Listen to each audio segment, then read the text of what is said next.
To those of you... Hey guys, it's me and welcome back to my channel again.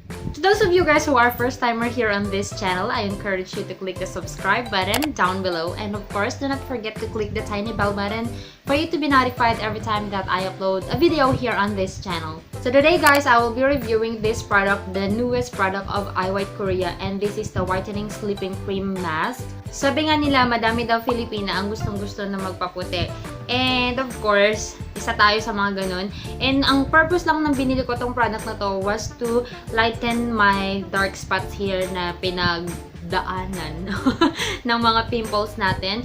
It says here, this is a whitening sleeping cream mask that enriches your skin during sleep with active lightening and rejuvenating ingredients. Ayan, yun lang yung importante doon guys. Hindi ko nababasahin yung buong sinabi ng packaging niya kasi alam kong mabobore lang din naman kayo. I started using this product nung May or April I guess. Basta nung nag-post ako dun sa Instagram ko na merong bago yung Iwhite Korea na product, binili ko agad siya guys. And ginamit ko to nung nandun ako sa Ilocos.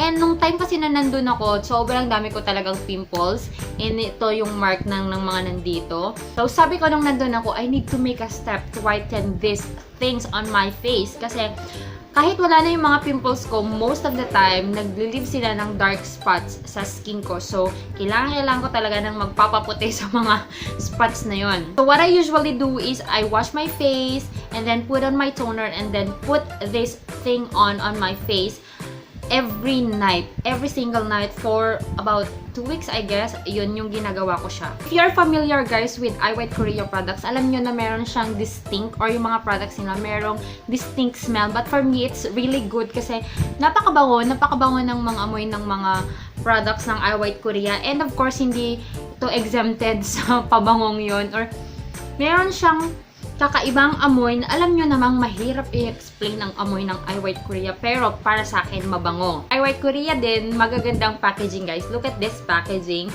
Ganyan yung packaging niya, and meron sa top yung pa-heart na ganyan. Ayan, ang cute-cute talaga niyan. This product is only 24.50 pesos, which is magagamit mo na siya sa buong linggo or 1 week mo na siyang magagamit kasi 'di ba, gabi mo lang naman siya gagamitin.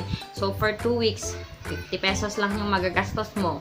Now, let's go on to the full review of this product. 24.50 lang siya, so very much affordable. Kahit high school ka pa dyan or elementary, yung baon mo, kayang-kaya mo nang mag-save ng 24.50 for 1 week.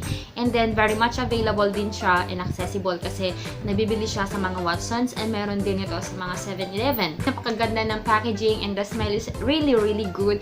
And number 4, the consistency of the product is really good din naman siya. Hindi siya watery, hindi rin siya very creamy, very easy to blend sa skin.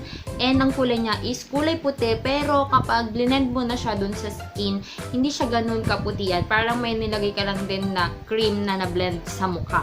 Now for the performance, ginamit ko to guys ng 2 weeks or more than. And yun nga, ang claims nga niya, diba, is to whiten your face and to give rejuvenating effect on your skin. For the rejuvenating claims ng product na to, girl, kahit first time mo pa lang siyang ginamit, kitang-kita mo na sa morning talaga rejuvenated. Alam mo yung parang ang tight ng skin mo and parang nakatulog ka ng mahaba kahit hindi naman. Ganun yung effect niya, girl.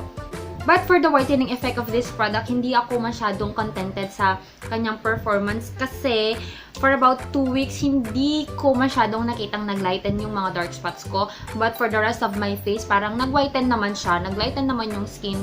Pero yung ina-expect ko kasi yung mga dark spots ko, maglalighten din siya. Hindi siya ganun na naglighten. So mga for about 2 weeks, ganun mo lang mapapansin na may mga pangyayaring nagaganap na sa iyong skin. So if you're in a hurry na magpaputi ng mga mga spots nyo sa mukha or magpaputi ng mukha nyo, this is not a product para sa mga nagmamadali. So, sa product talaga na to guys, dapat devoted ka na gumagamit nito gabi-gabi and matagal mo siyang dapat ginagamit para mag-take effect yung whitening effect niya sa'yo.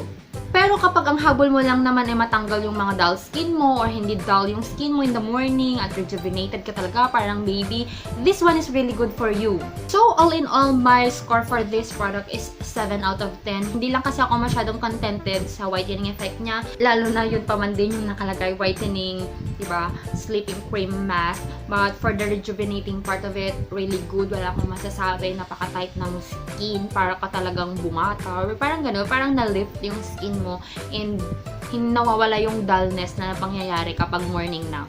If you are interested to buy this product, sabi ko nga kanina, meron ito sa Watsons and sa 7-Eleven. Pero kung hindi pa rin siya available sa mga lugar ninyo guys, pwede naman kayo bumili online. Meron tayo sa Lazada.